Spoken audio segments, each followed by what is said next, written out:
Kia ora and welcome to Auckland First 15 School Report for what may well be one of the highlights of the regular season, because really it doesn't get much better than the 1A Championship's only two unbeaten teams facing off in the top of the table blockbuster. Yes, today we're at Sacred Heart for their mouth-watering clash against fellow giants Mount Albert Grammar. It's one of 6 great matches today, with just about everyone affecting the semi-final picture. Indeed, plenty of implications and permutations right across the 1A comp in week 9, beginning with the top of the table blockbuster between Sacred Heart and Mount Albert. Third place St Kentigern host Kelston. Salle need a win against Onehunga to stay alive. Dilworth travel to Otahuhu. Auckland Grammar face St Peters in the Battle of the Bridge. But first, King's College desperately need a win over Aorere to move into the top 4. Fifth place King's College hosted Aorere College in round 9 of the Auckland 1A Championship. Having occupied the top 4 for most of the season, Kings knew they needed a 4-try bonus point victory to push them back amongst the playoff places. But they faced a well-drilled Aorere squad who have denied a number of top sides bonus point victories so far this season. A solid scrum deep in the Aorere half was the perfect platform for Kings to attack from. Sharan Mātoe pulled the defenders across field, and the always dangerous Edward Vaiaumuli Talo cut back against the grain to continue his try-scoring form. There was little to separate the two sides for the next 20 minutes until Kings had another scrum to attack from.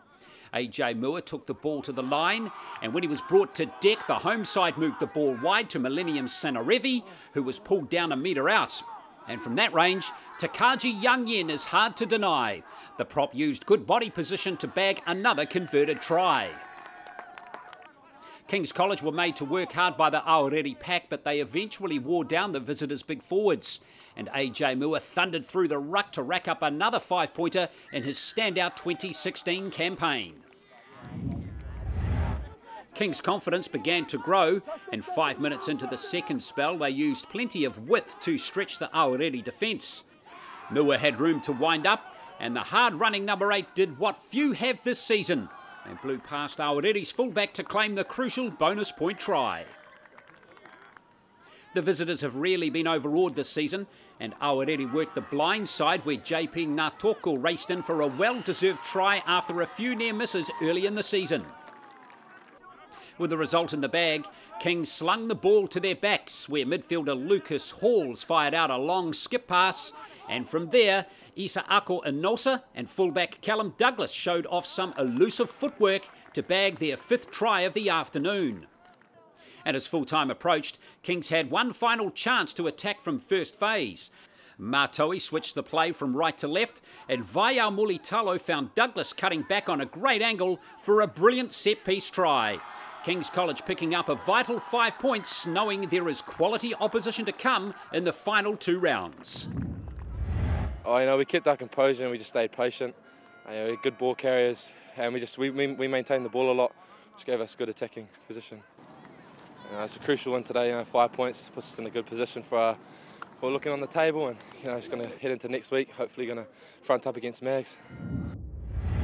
King's semi-final hopes live on another week, but with Mags and De La Salle still to come, it's going to be a nervous final fortnight. To another semi-final hopeful, third-placed St Kentigern, who also have a tough finish against De La Salle and Mount Albert. So they need a big win over Kelston today to ensure they remain in the running.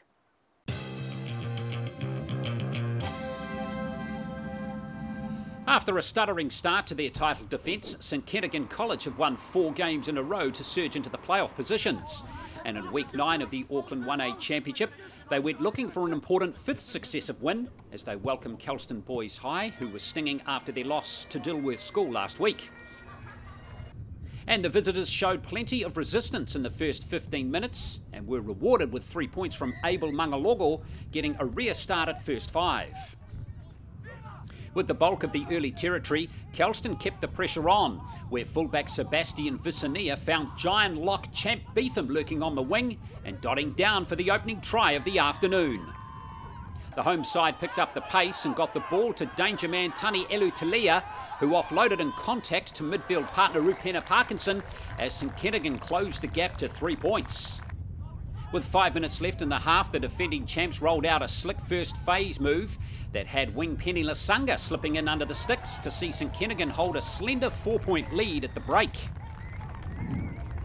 The two teams slugged it out for the first 15 minutes of the second spell before another move off the back of a solid scrum had classy halfback Carlos Price putting some distance between St Kitts and Kelston. As the visitors looked to reel in the blue and whites, Reves Reihana scorched onto a Kelston pass and raced towards the try line. A desperate ankle tap brought the first 5 to ground just 5 metres out, allowing Kelston to salvage the situation. But just as suddenly, Parkinson swooped through for a rare double intercept try. Kelston weren't deterred and got themselves back in the St Kitts half. Mangalongo took on the line, linked with Josefa Kolonisau, who popped a pass to Goldberg Pelota Copper, and suddenly it was only 9 points the difference. From the ensuing kick-off, the ball fell to first 5 Reihana, and the playmaker again made some easy metres upfield. He cleverly waited for support and found his halves partner Carlos Price racing onto the ball to restore St Kentigern's buffer. The visitors didn't drop their heads, and almost as fast as they had conceded, it was the turn of regular first 5 Max Toa Aloha to fight his way across the try line, and it was back to a 9-point game once again. But time was against Kelston, and in the final throes of the match, St Kitts attacked again, with Captain Talea bursting through a couple of tackles to have the final say. St Kentigern winning a seesawing match 38-22, and importantly collecting 5 points to move them deeper into playoff places.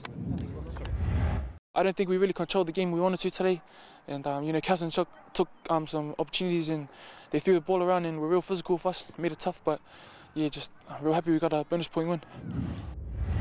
It was definitely a mixed bag on our performance, but I think Kelston really showed why they have a tradition and a pedigree that they do. They were outstanding at times and really played with a lot of confidence and seen that they really enjoyed it. So we were probably at times a bit lucky to come out the other side.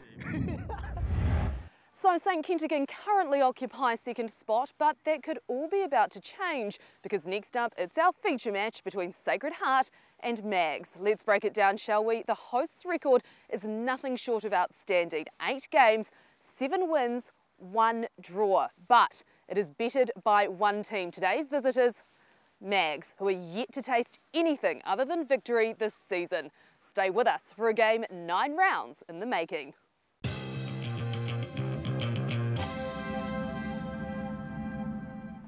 Welcome back to School Report. I'm here with Ofesa Tunuu, who along with Waisaki Satutu and Ernie Clark all played together in the Auckland backline back in the 90s. Another thing they've got in common, their boys are all playing in the Mags Sacred Heart match today. So, first of all, what's it like for you to see your kids out there playing together and against each other?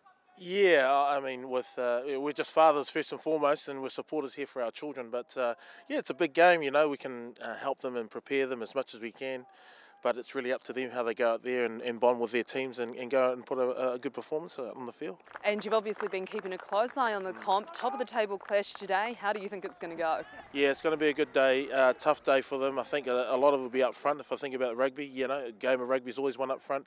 So there are 2 big forward packs, so I think it's going to be a good battle. And then whoever frees them up out wide, conditions are really good. So whoever plays the conditions well, feeds the outside channels, I think we have a good running game today. All right, thank you so much for your time. Time now to check out the highlights. And Sacred Heart had the advantage of a strong breeze in the first period, and halfback Ben Engels used the conditions to get the home side on the board after just 1 minute. Up against an inexperienced Sacred Heart front row, Mount Albert rolled out their go-to move with flanker Isaiah Papali'i feeding the scrum and taking the pass off the back to charge across for the opening try of the afternoon.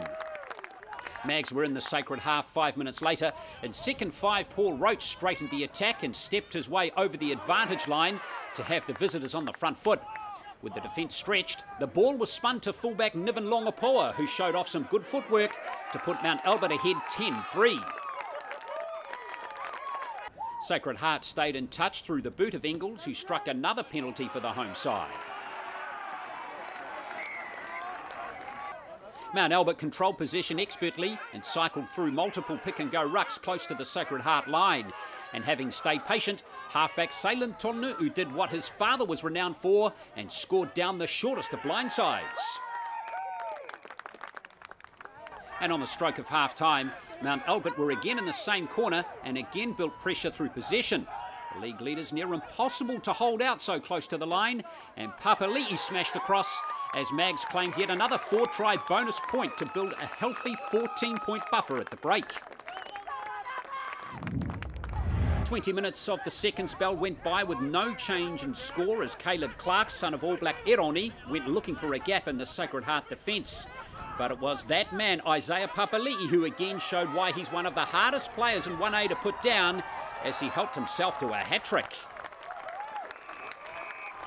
Mount Albert were in a ruthless mood and hungry to pile on points. Giant prop Michael Palmer rumbling his way almost all the way to the try line. The ball then made its way to captain Waimana Riedlinger-Kapa, who slammed the ball down and gave Mount Albert a massive 28-point lead. To Sacred Heart's credit, they never stopped trying, and with a potential rematch later in the season in mind, the home side looked for a confidence-boosting score. Their young pack muscled up and showed the ball control that had them sitting in second spot on the ladder. As Sacred Heart ground down the Mount Albert forwards, it was ultimately Year 11 prop Crusader Fala Tangawai who scored his second try in as many weeks. It was too little too late for Sacred, who suffered their first defeat of the season, and with the Mount Albert machine rolling on, an impressive 45 points captured from 45 on offer this season. James, what do you put that win down to? The boys really sort of were motivated from, I suppose, 2 years ago when we had a young team coming over here and we sort of got done by the same score. So the boys had the motivation to come back and perform, and they did today. Jack, not an ideal result, obviously. That's a pretty tough one to take. Yeah, it is, but you can take some positives out of the loss, knowing where we need to work on. They really tested us, and I think we'll be able to go back and improve from this result. What do you need to do now to ensure that you get another crack at these guys come finals time, and hopefully for your sake at Eden Park? Yeah, I think we need to definitely get some bonus points in our last two games, ensure a home semi, and then try to beat our opponent there and then work forward and take it each game at a time. You're 9 from 9 at the moment. You must be aware that there's something pretty special happening with this team right now. You know, earlier on in the year, probably early January, we started off with culture building, and I think it really shows we have an unbreakable culture. And I understand you've got the school ball tonight, so planning on celebrating there? Yeah, I think the boys are looking forward to it. All right, awesome. All the best. Thank you very much. Appreciate your time. Cheers. So not the scoreline many were predicting, and Mags looking well on track now to secure their first title since 2010. Now to another team occupying a playoff position heading into this round, St Peter's College.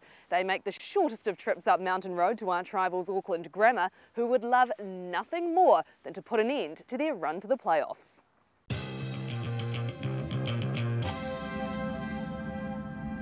Auckland Grammar and St Peter's College, two schools separated by the Southern Motorway, who each year play out one of the fiercest rivalries in Auckland schoolboy rugby. And in round 9, St Peter's took the short journey over the bridge, netting a victory to hold on to the all-important 4th spot. The semis are out of reach for Auckland Grammar, so this was the perfect opportunity to spoil St Peter's chances. A tense match was dominated by the boot through the first 35 minutes as Harry Plummer struck early for St Peter's College, with his opposite Corey Evans knocking over 2 consecutive penalties to put Auckland Grammar in front. St Peter's built momentum whenever in the Auckland Grammar half, and a line-out drive in a handy position was the ideal time to take on the home side's defence. Prop Zion Holo turning the ball into Soeli Whangupo, and when the winger was cut down inches from the line, Holo was on hand to crash over and have St Peter's ahead by just 4 points at the interval. Into the second stanza, and it was Grammar's turn to strike. Sione Havili scooped up the ball from the back of the scrum, sold the slightest of dummies, and powered across to score Auckland Grammar's first try of the match. And with so much at stake for St Peter's College, it was left to the ever-reliable boot of Plummer to first lock the scores up and then give the visitors the lead with a trademark long-range penalty. It was always going to come down to small margins in such a testy encounter, and the St Peter's Pack won a late penalty that allowed Plummer to secure the results. The Blue and Golds victorious 19 points to 13, just their 13th win over their near neighbours in 60 matches. The Saints remain in the playoff picture with 2 rounds to go. This game was really important. It was more than just the 1A comp, you know. Battle of the Bridge is always a big one we look forward to, and it means so much to the St Peter's community as well as the boys, so super important. I thought we played very well. I thought we put them under a lot of pressure. And as I say, just some critical decisions at key moments, either released the pressure or allowed them to get some dominance at certain key times. So, no, very proud of the effort today. I thought the boys dug deep. I thought our number 10 and vice-captain Harry Plummer had an exceptional game. His composure under pressure, and then obviously knocking over that vital penalty shifted the momentum of the game. So he was pretty key to the victory today. St Peter's continuing to pile the pressure on the playoff hopefuls. Now, when we return on School Report, we check in on Salle, another school with a chance of sneaking into the semi-finals if they can win all their remaining games. First up on their hit list, it's Onehunga High School. That's next on Auckland First 15 School Report.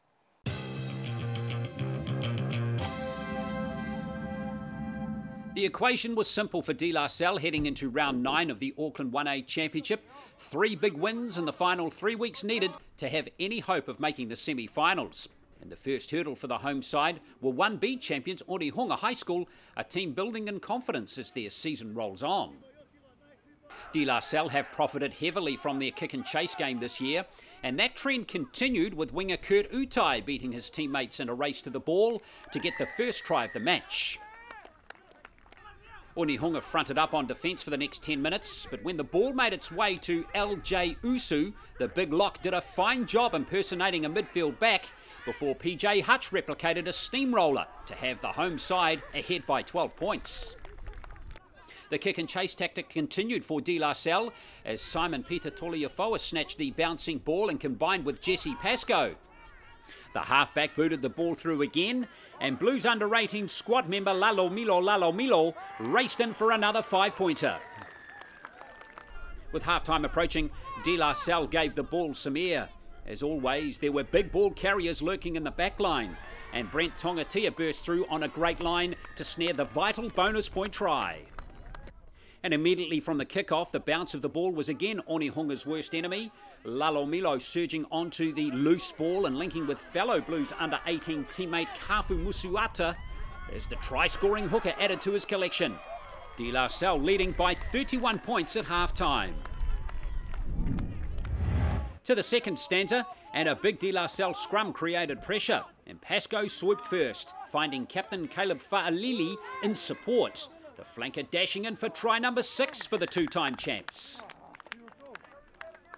The home side were in a mood for more points, and elusive first 5 Obey Samate took on the line and ducked through a few tacklers to grab a converted try for himself.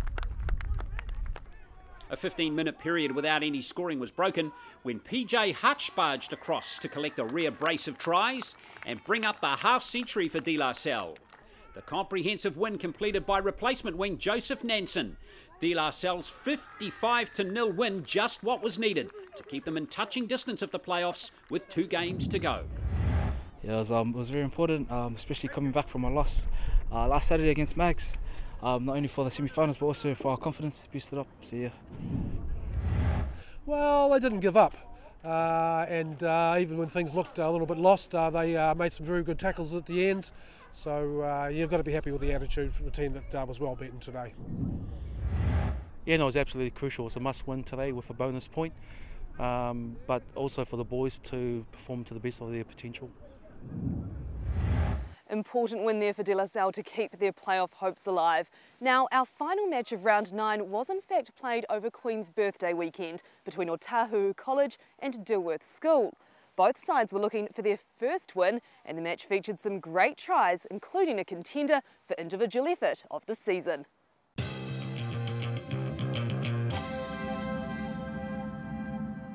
The Queen's birthday clash between Otahuhu College and Dilworth School was an opportunity for 2 winless teams to pick up points that would no doubt prove vital to both sides' survival chances towards the end of the 1A season. Dilworth kicked an early penalty to take the lead, and added to that when some quick thinking by captain Jonah Mau created just enough space for Tavita Fiver to sneak in the corner for the afternoon's first 5-pointer. Otahuhu responded with a penalty from first five Afa Ioane to narrow the margin to just 5 points. 10 minutes later, and Dilworth gave the ball some air, where fullback Tavita Hala poked through a chip and chase to turn the Otahuhu backs around. A wicked bounce fell into the arms of Hiamasi Fiver, and 2 of the 3 Fiver brothers were on the score sheet early in the first half. On the stroke of half-time, Dilworth again put boot to ball, and first five Molly Fiver followed up his own grubber to sprint away for a trio of tries for the Fiver family and a 20-3 lead over Otahuhu at the break. In the second half, Dilworth School continued to play with width, and winger James Hamilton scooped up a bouncing ball to collect Dilworth's first bonus point try of the season as the visitors stretched their lead to 22 points. Dilworth kept the pressure on, and from a line-out drive, flanker Jonah Mau rolled around the side, and the hard-working captain was driven over by his forwards for a well-deserved 5-pointer. A 10-minute period of Otahuhu resistance was ended when the Dilworth pack drove the opposition off the ball to earn a turnover.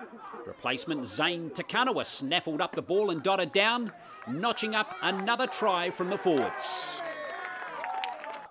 Dilworth rounded out the impressive display by spinning the ball to James Hamilton, and the enthusiastic right winger set off on a run reminiscent of John Kerwin's World Cup effort against Italy.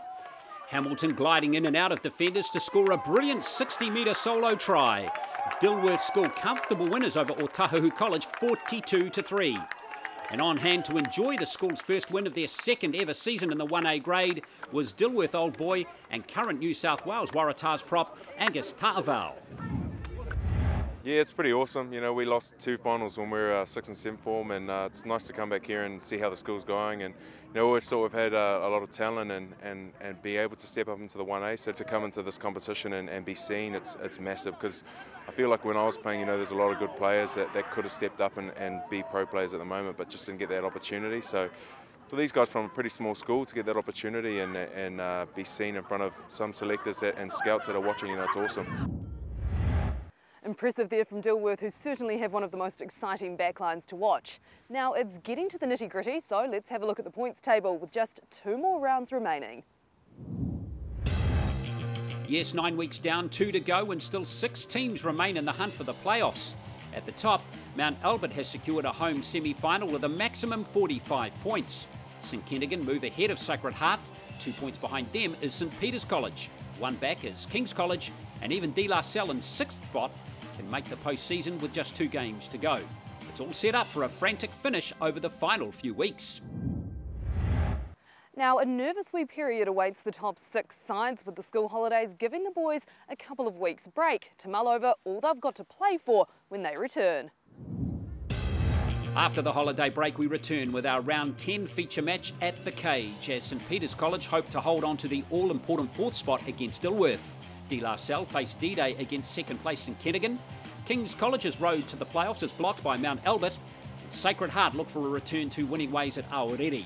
And in the battle for the minor placings, the always entertaining Kelston host Onehunga, and Auckland Grammar travel to Otahuhu College. Thanks for joining us on School Report this week. As I've mentioned, it is now school holidays, so we'll be taking a couple of weeks break, but no doubt be just as nervous waiting on those final couple of rounds. And at least the break is a perfect opportunity to go on and check out our tries of the round. They're up on Auckland First 15 TV's Facebook page, so head on over to check them out, and I'll see you next time.